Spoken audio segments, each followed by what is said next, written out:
Good morning to all of you my dear student. मैं पुनः Ramchandra sir, Hindi grammar.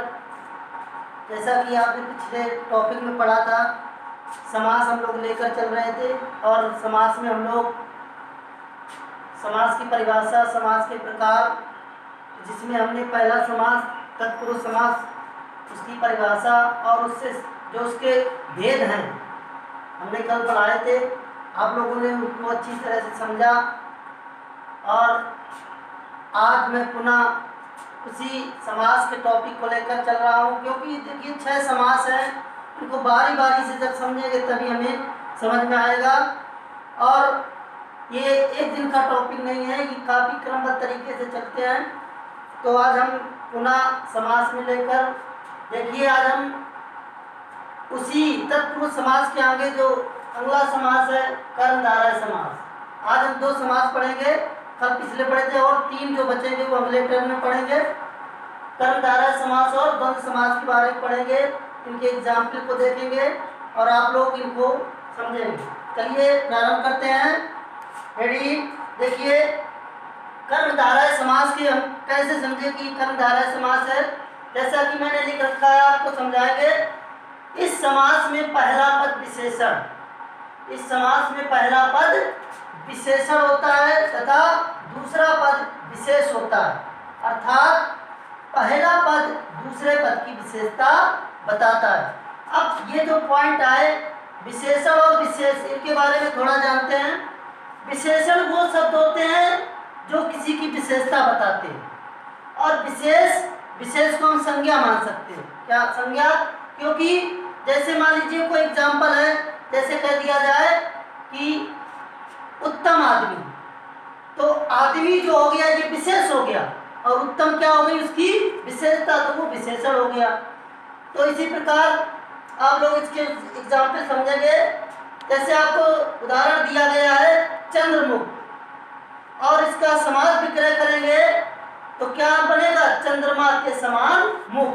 अब आप लोग देख रहे हैं, पहला पद ये है और दूसरा पद ये है, तो मुख कैसा है? ये दूसरा पद है, ये लिखा है, अर्थात पहला पद दूसरे पद की विशेषता बताता है। तो ये पहला पद है, इसकी विशेषता बता रहा है। मुख कैसा है? चंद्रमा के समान। इसी प्रकार आगे देखेंगे, काली मिर्च, एक ये पहला पद, ये दूसरा पद। मिर्च कैसी है? काली। तो ये जो सेकंड पद है, द्वितीय पद है, ये इसकी विशेषता ये पहला पद बता रहा है। और आगे देखेंगे कृष्ण सर्प, लिखा है कृष्ण माने होता है काला, काला सांप। तो अगर पूछा जाए और एक चीज समझेंगे, ये जो विशेष है ये क्या है? विशेष। इसी प्रकार ये है विशेष हमारा, और ये जो है ये है विशेषण।